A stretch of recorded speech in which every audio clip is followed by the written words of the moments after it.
Parfait. Non, non, oui. Donc, bonjour tout le monde. Donc, aujourd'hui, on va continuer notre étude dans les livres d'Osée. En fait, continuer un peu notre analyse de ce livre-là. Un livre qui est quand même intéressant, euh, qui, en fait, peut aussi résumer un peu l'histoire d'Israël là, au travers toutes les étapes dans son royaume. Donc, c'est surtout ça qu'on va voir aujourd'hui. On va voir à quel point euh, le royaume d'Israël, au temps d'Osée, était corrompu par le péché. Puis, comme frère a prêché dimanche, frère Eric, que finalement, le péché ne reste jamais impuni. Donc, c'est ça, donc ça suit un peu là, le discours là, qu'on a vu la semaine passée, donc sur l'allégorie là, l'expérience conjugale d'Osée avec sa femme prostituée Gomère. Euh, en fait, ici, il va plutôt se lancer dans ses discours prophétiques.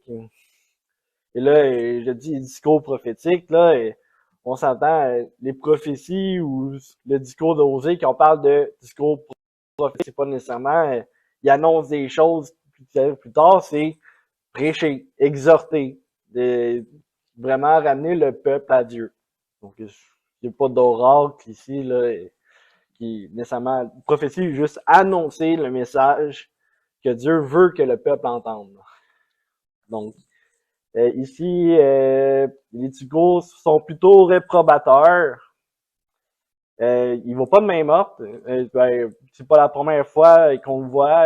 On a Paul aussi, quand il va envoyer ses lettres à chacune des églises, c'est jamais pour dire bonne job. C'est souvent pour leur rappeler certains défauts pour justement nous amener à la sanctification. Toujours comme objectif la sanctification. Et euh, Dieu tient à notre sanctification et même à celui de son peuple. Donc, il y a vraiment besoin d'être sanctifié, ce peuple-là.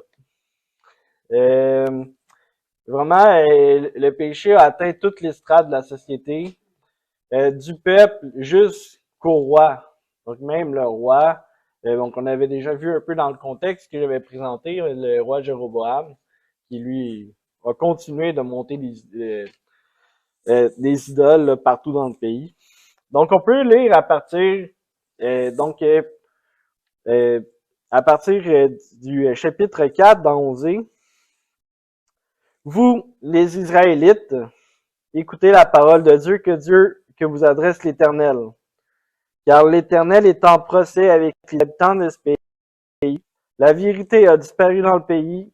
Il n'y a plus d'amour. On n'y connaît pas Dieu. On y voit qu'il parjure et tromperie. Le crime, le vol et l'adultère se multiplient. La violence s'étend. Les meurtres s'ajoutent aux meurtres. Et c'est pourquoi le pays passera par le deuil de et tous ses habitants dépériront jusqu'aux bêtes sauvages et aux oiseaux du ciel.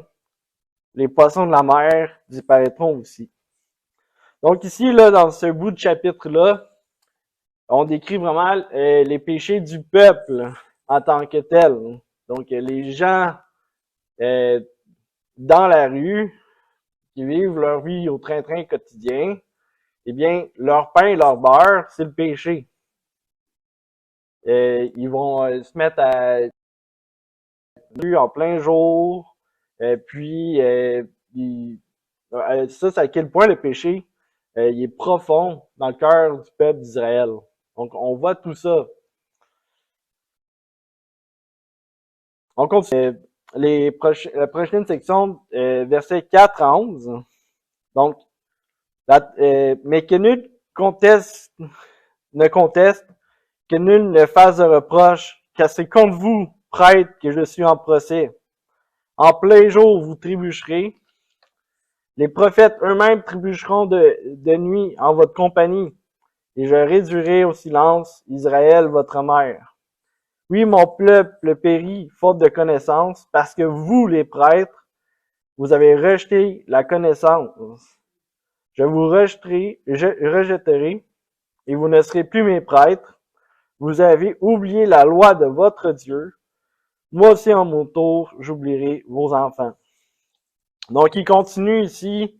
Donc, ici, c'est pas juste le peuple. Donc, on peut déjà comprendre pourquoi le peuple est aussi corrompu.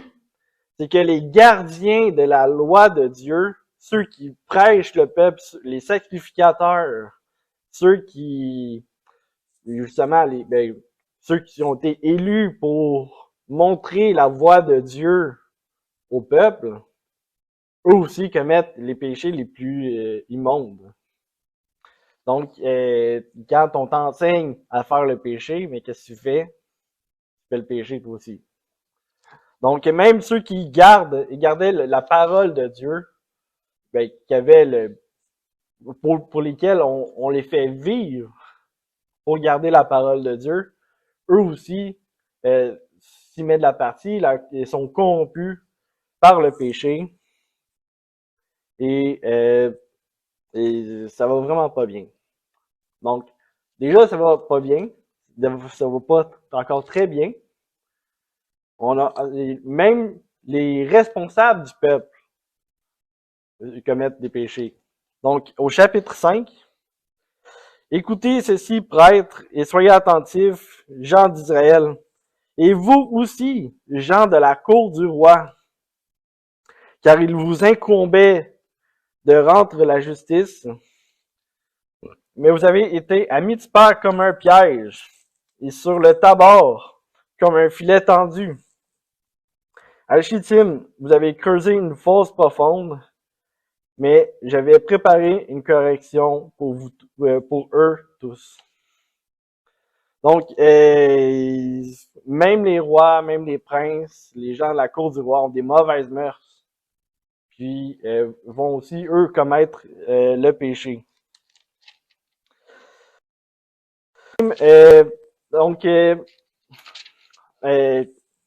donc, vraiment, l'état moral du pays d'Israël est déplorable.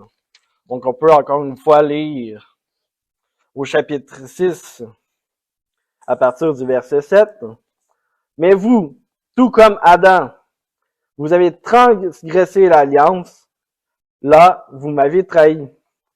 Galad est une cité de malfaiteurs, immaculée de traces de sang, comme une bande de brigands postés en embuscade. La confrérie des prêtres s'en va assassiner. Les passants sur la route qui mène vers Sichem, leur conduite est infâme. J'ai vu d'horribles choses en Israël, car la prostitution d'Éphraïm s'y étale, et Israël s'en essuie aussi. Pour toi aussi, Judas, une moisson est préparée, quand je ramènerai les captifs. Donc, l'état moral du peuple est vraiment à son plus bas. Donc ici, quand on parle d'Éphraïm, on parle encore une fois aussi du royaume d'Israël du Nord. Et mais le jugement n'est pas encore venu pour Juda. Donc ici, c'est vraiment juste pour le peuple d'Israël, le royaume du Nord. Donc, les prêtres ne suivent pas Dieu. Le roi ne suit plus Dieu. Donc, on n'est pas, ça ne ressemble pas dans la bonne direction, puis finalement, le peuple de Dieu n'est pas digne de l'être. Donc, pour ramener le peuple de Dieu sur le bon chemin, qu'est-ce que fait Dieu? Il châtie. Il châtie parce qu'il veut nous ramener à la sanctification, rappeler que finalement, il s'occupe de son peuple. Il sait ce que son peuple a besoin, même si ça doit passer par le châtiment. Donc, mais aussi, Dieu va chanter parce qu'il en a parlé aussi que si le peuple ne suivait pas la loi qui a été donnée à Moïse, eh bien, le pays qui était promis, le pays d'Israël, eh bien, il va être enlevé. Donc, on peut aller voir dans Deutéronome 28. Donc, un peu le contexte de ce texte-là. Dieu va annoncer à Moïse et en même temps au peuple. Euh,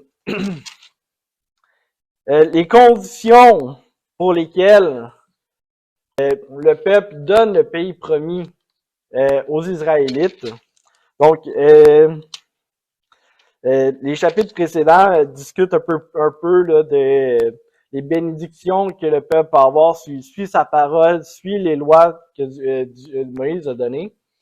Mais ici, on va lire une partie du chapitre de Deutéronome qui, en fait, Dieu a averti déjà le peuple d'avance que s'il ne suivait pas la loi donnée à Moïse, eh bien, le pays va être retiré.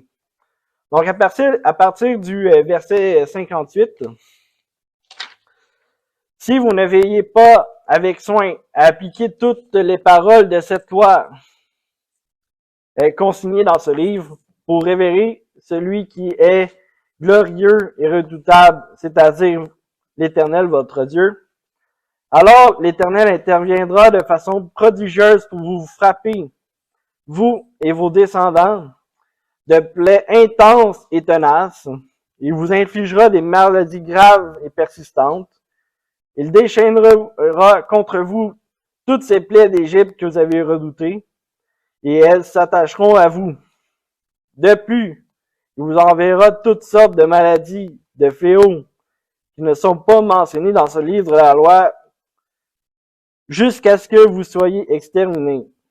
Après avoir été aussi nombreux que les étoiles du ciel, vous ne serez plus qu'une poignée d'hommes, parce que vous n'aurez pas obéi à l'Éternel, votre Dieu.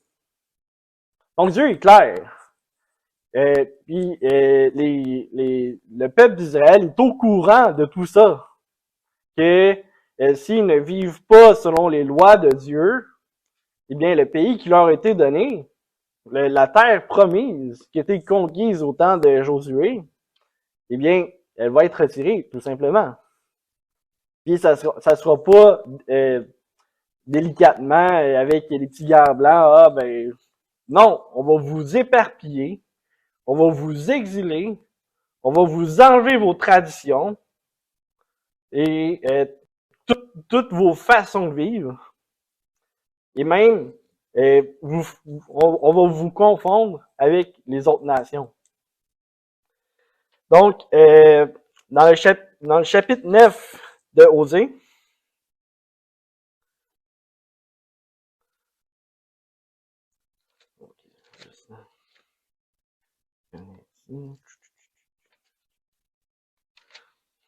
donc, chapitre 9 de Osée, justement, c'est là que Osée va parler de comment le peuple va se sentir au moment de l'exil. Ne te réjouis pas, Israël. N'exulte pas de joie comme les autres peuples, car tu as laissé ton Dieu pour te prostituer, et sur toutes les aires où l'on procède au battage du blé, tu as aimé le salaire de la débauche. Mais l'air et le pressoir ne les nourriront pas. La récolte de vin sera bien décevante. Donc ici, une des plaies d'Égypte qu'on vient juste de parler dans le livre de Deutéronome, c'est la famine. Il va commencer par avoir la famine dans le pays. Après ça, l'exil. Ils n'habiteront plus plus dans le pays de l'Éternel. Éphraïm reprendra le chemin de l'Égypte et ils devront manger des aliments impurs en Assyrie. Ils ne verseront plus de vin en libation pour l'Éternel. Ils n'offriront plus de sacrifices qui lui soient agréables. Leur nourriture sera comme un repas de deuil. Ceux qui en mangeront se rendront tous impurs. Leur pain ne servira que pour leur subsistance, mais il n'entrera pas dans le temple de l'Éternel.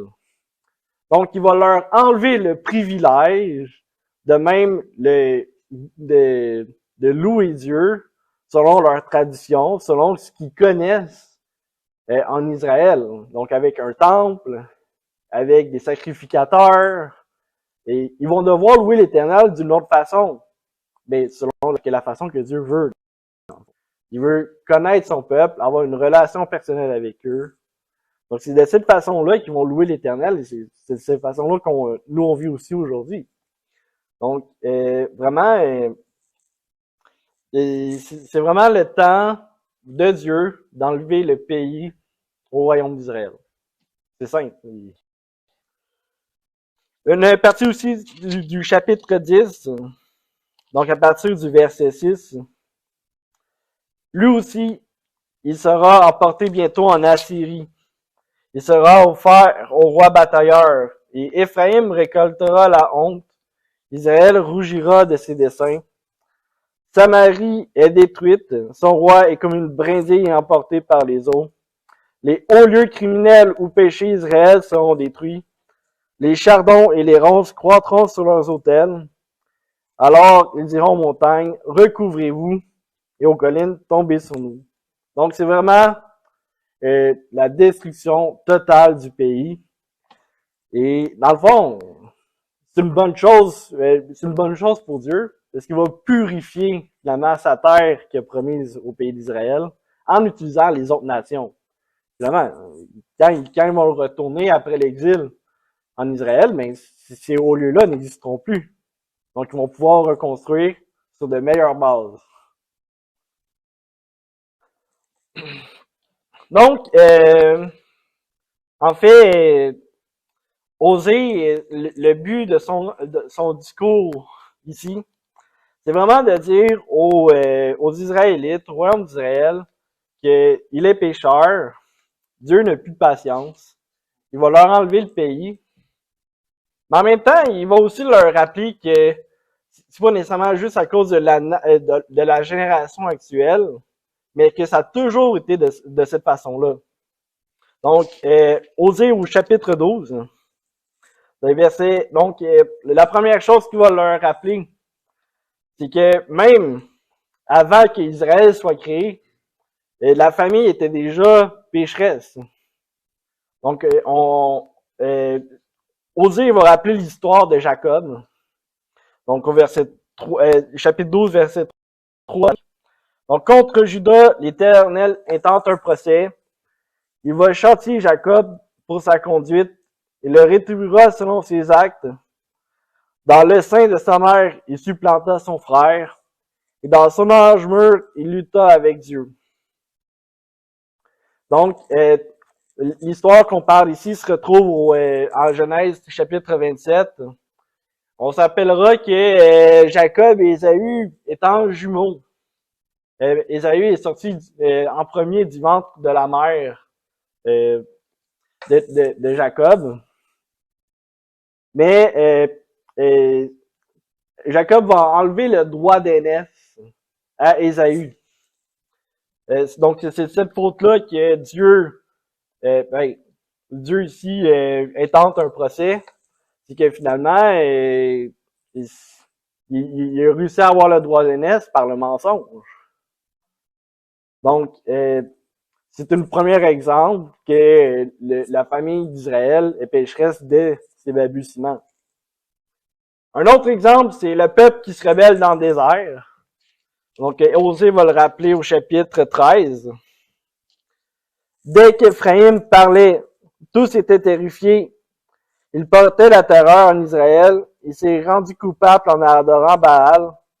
C'est pourquoi il est mort. Donc, ici, Baal, c'est le veau d'or qu'ils ont monté.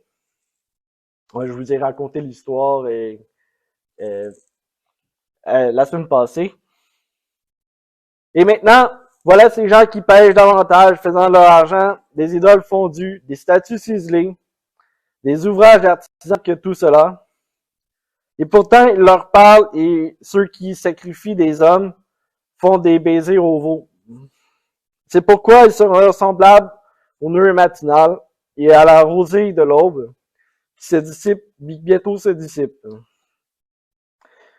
À un feu de paille emporté loin de l'air, en tourbillon, et de la fumée sortant d'une ouverture. Et pourtant,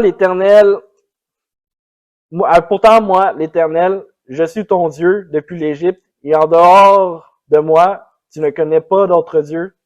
Il n'y a pas d'autre sauveur. Donc, c'est proche, encore une fois, ici au peuple d'Israël, de ne pas suivre son Dieu, celui qui les a délivrés de l'esclavage en Égypte. Et comment le peuple remercie Dieu? Eh bien, en continuant de pécher, en se rébellant contre lui.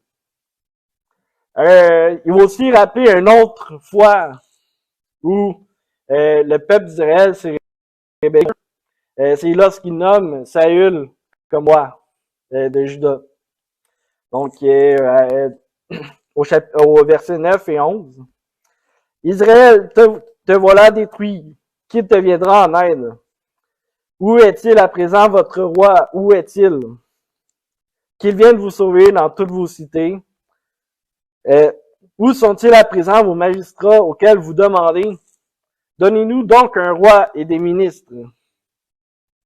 Donc, en fait, ici, l'histoire à laquelle Dieu fait référence, ici dans 1 Samuel au chapitre 8, en fait, Samuel, le dernier juge d'Israël, il devient vieux.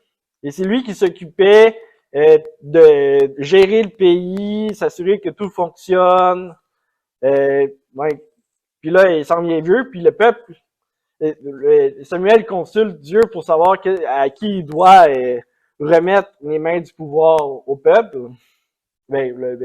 Qui doit gérer le peuple après lui.